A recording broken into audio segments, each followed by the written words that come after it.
and welcome to today's Learning English Essentials tips. My name's David and I'm the teacher at learningenglisessentials.com.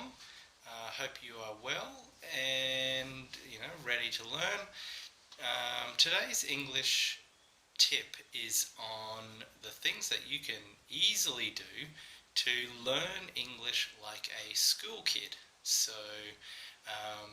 you might be trying to learn English and finding it a little bit difficult, and you see school kids learning English as you see it really easily, and you're like, I would like some of that success. So today's English lesson, I will share with you some of the things that you can do to imitate and get some of that same success. So but before we start, I would like for you to. This is a live broadcast, so when you join, say hello, leave a comment, and whenever you're watching this, also leave a comment. Tell us your thoughts, and I'm interested to hear those. Also, I do these English live lessons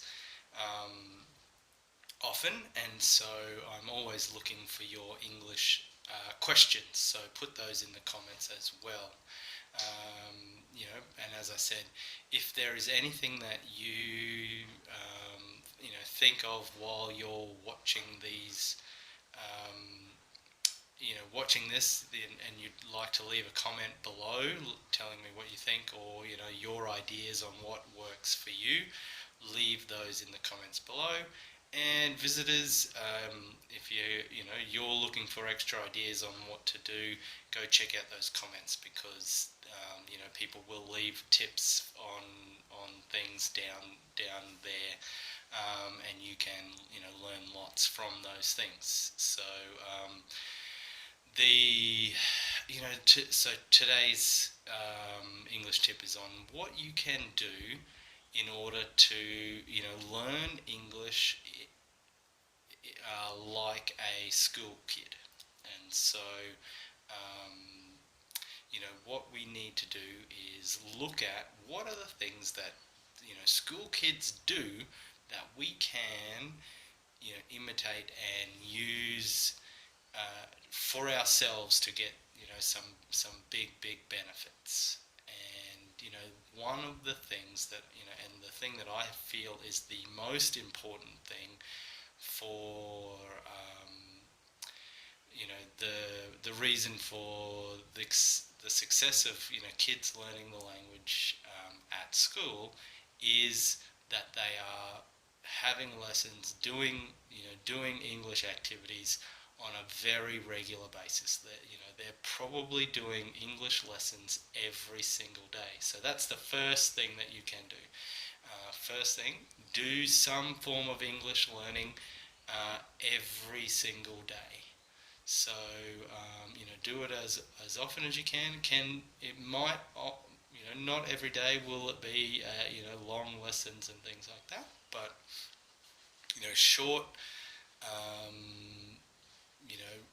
Try to practice some English reading, or think of the names of some things in English.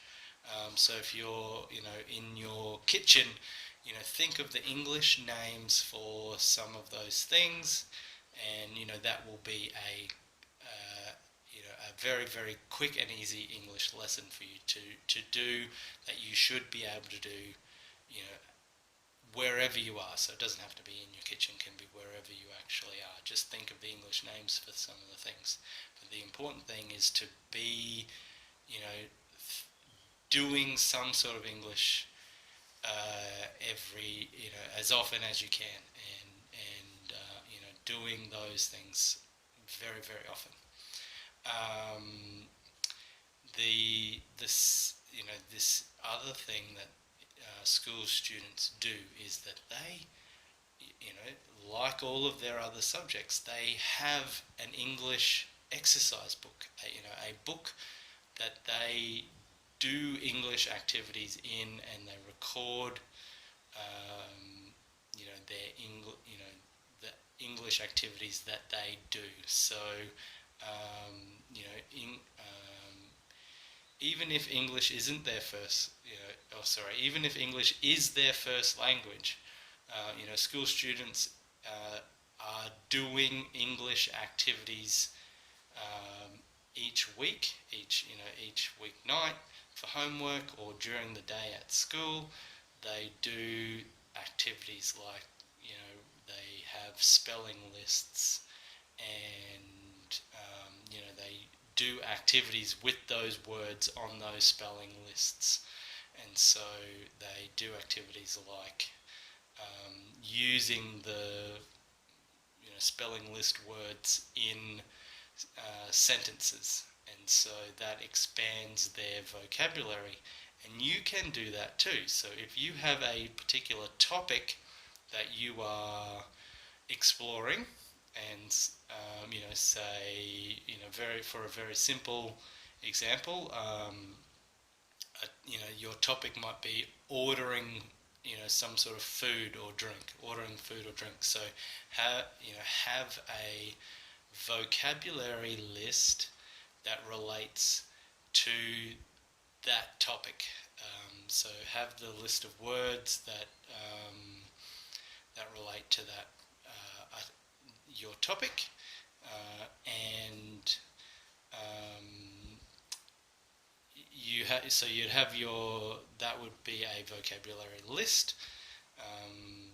Those words might be very, very simple, but either way, even when they are very simple, you use those words in a sentence and write that down in in an exercise book, or write that down somewhere in a place where you can keep it. So if it's an exercise book, or somewhere online like Google Docs or something like that, keep these, keep working on this, and have it in a space where it can, you can build upon your knowledge. So I would call that an English journal.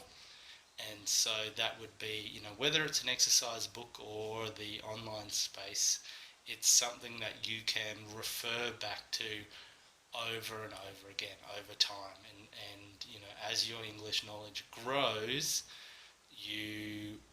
it grows too, and it is something that you can refer back to. Excuse me. So so this is the next thing that you can do as an that school kids do, that you can take advantage of, or and imitate for your own English practice. So have an exercise book where you are writing vocabulary lists, helpful phrases. Things that we all find tricky are English idioms and phrasal verbs. Write those all down in your English journal, and write example sentences that go with those words, and so you are understanding their meanings, and getting an idea of how you can use those words in your everyday conversations. And so this helps, because it's something that you can refer to, but it also, by doing it on a daily basis, you are coming back and doing English activities very, very often. So you know make so this is another thing that you can do. So the if you want and if you're wanting to find out more about an English journal, that I am creating an English course that will explain to you what an English journal is, how to use it, and if you want to find out more about that, go to learningenglishessentials.com and sign up for my English conversation practice video and worksheet. And once you're on my email list, I will send you the details about that course that will be released very, very soon. And that course goes through other things as well, like how to get the best out of your English listening activities, and how to go, how to get the best out of online English chats on Skype and WhatsApp and things like that. So I hope you've found this lesson very, very helpful. And if you have any questions that you'd like to ask, or any thoughts on other things that English students do that that would be very, very helpful to other English learners, put those things in the comments below. And if you've enjoyed the video and want more from me and Learning English Essentials, then click that subscribe button, and I look forward to seeing you in the next video. So have a good evening. Bye for now. Ciao.